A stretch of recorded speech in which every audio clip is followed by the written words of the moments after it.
Bem-vindos de volta à terceira e última parte do Mercados em Ação.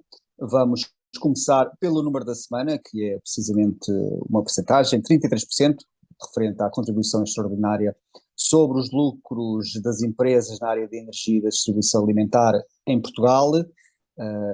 O documento, o diploma, já chegou ao Parlamento, irá ser agora debatido e depois votado, sendo previsível que seja aprovado com a maioria absoluta socialista.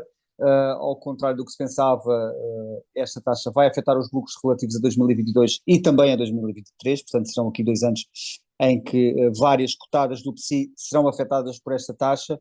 Resta saber mais pormenores, quantas empresas é que serão afetadas e qual a magnitude, pelo menos, desta taxa, o que só se saberá, obviamente, com os lucros de 2022, mas iremos estar atentos ao desenrolar de uma nova taxa sobre o setor da energia e da distribuição alimentar. Vamos agora passar para a personalidade da semana. Marco, o que é que tens para nós? Esta semana é Elon Musk. Agora, desde que efetivou a compra, existe aqui um desembrulhar de surpresas, a pouco e pouco, e é uma fase muito importante. É aquela fase em que Elon Musk pode realmente consolidar o Twitter como uma ferramenta que vai perdurar, ou então cair na obscuridade. Aliás, por exemplo, já soube que convidou Donald Trump de novo a regressar, mas isso depois tem um setback em alguns anunciantes. Continua a desenvolver esforços no sentido de reduzir a mão de obra, incluindo, fala-se no setor das vendas, mas certamente que terá aqui uma palavra a dizer. O certo é que, se Elon Musk conseguir realmente ter sucesso, o Twitter poderá ser uma plataforma muitíssimo mais relevante nos próximos 5 anos do que tem sido até agora. Obrigado, Marco. Nuno, pegando aqui na deixa do Elon Musk e do Twitter, estas semanas têm tido muita informação, pelo menos, a vir de fora a vir de dentro do Twitter. Aliás, Elon Musk está a gerir praticamente a empresa em direto na plataforma. Como é que olhas aqui para o futuro? Também já sabemos que alguns investidores da Tesla estão preocupados com o tempo dedicado por Musk ao Twitter. Também sabemos que há aqui um prémio de mais de 50 mil milhões de dólares que Musk irá receber, penso que em 2023, da parte da Tesla, claro. Mas como é que olhas para esta história? E o que é que poderemos esperar? Não sendo fácil para ver, obviamente. Mas... No início, acho que ficámos todos um bocadinho com a sensação que o Musk foi chamado a efetivar um bluff e teve que comprar o Twitter, não é? E, portanto, a sensação que dá agora é realmente ele não tinha um plano muito bem desenhado sobre o que fazer. Portanto, ele tentou ganhar algum tempo com aquelas ações em tribunal e agora, de repente, está a ter uma ação muito conflituante com uma parte significativa dos empregados do Twitter. Muita gente diz que ele está a tentar despedir quadros de grau elevado porque teriam agora direito a um prémio associado aos resultados deste ano. Mas o que dá a ideia é que mesmo algumas pessoas estão a vir-se embora porque não partilham da visão que ele tem da plataforma. E, portanto, vai ser muito difícil manter a plataforma numa trajetória de crescimento e de respeitabilidade sem quadros dentro da empresa.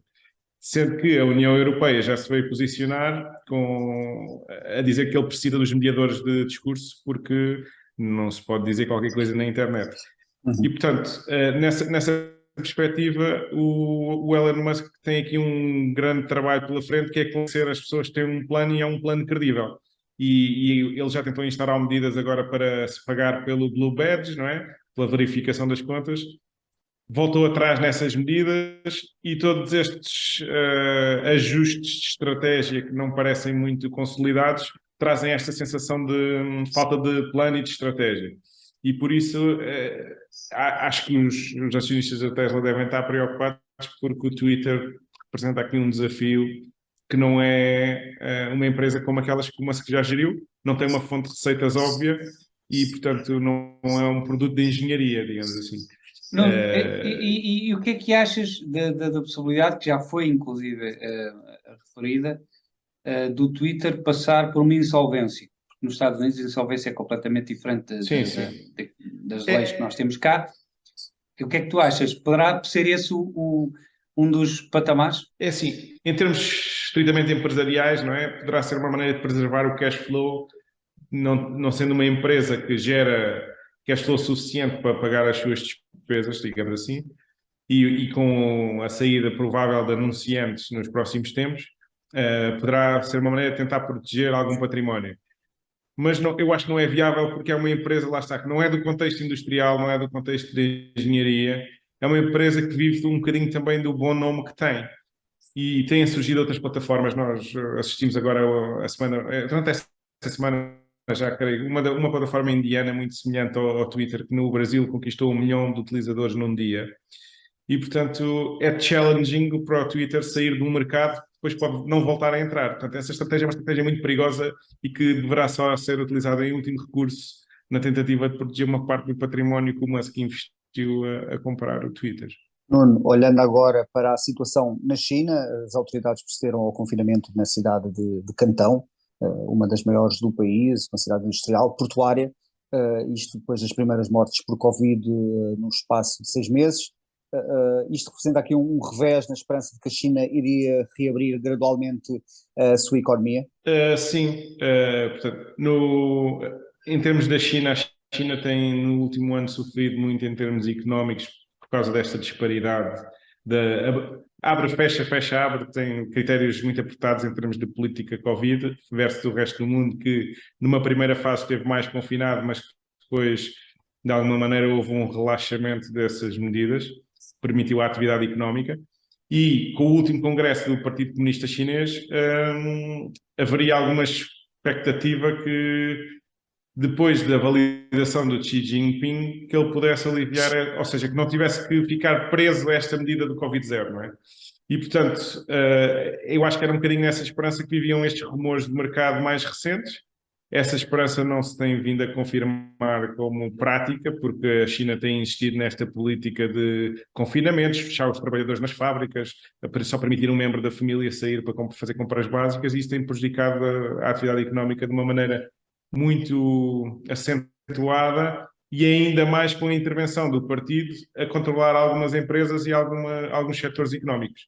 E, portanto, com a mensagem que saiu do Congresso do partido de recentrar a estratégia na segurança, esquecendo a economia, deixando a economia para segundo lugar, e com a prática que temos visto de ver que é mesmo isso que está a acontecer, é muito difícil perspectivarmos em fazer um investimento avultado em empresas chinesas ou na China, correndo o risco de, no mundo ocidental, haver uma segregação desses ativos, tal como houve com os ativos russos. Portanto, quem estava investido em ativos russos, neste momento tem essa parte do património congelado, e portanto é difícil pensar que vão existir grandes investimentos neste momento na China, porque poderá existir esse risco, e não há o upside de, ok, é uma economia que vai agora de repente voltar à sua atividade normal. Portanto, ainda parece que não estamos nesse ponto.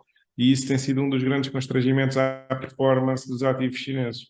Nuno, obrigado por teres aceito o nosso convite. Obrigado eu pelo convite. Marco, vemos para a semana. É para a semana. Veja este e outros programas no site e nas redes sociais do Jornal Económico. Ouça também a versão em podcast nas principais plataformas de streaming. Chegamos ao fim de mais um Mercados em Ação. Boa semana e bons negócios.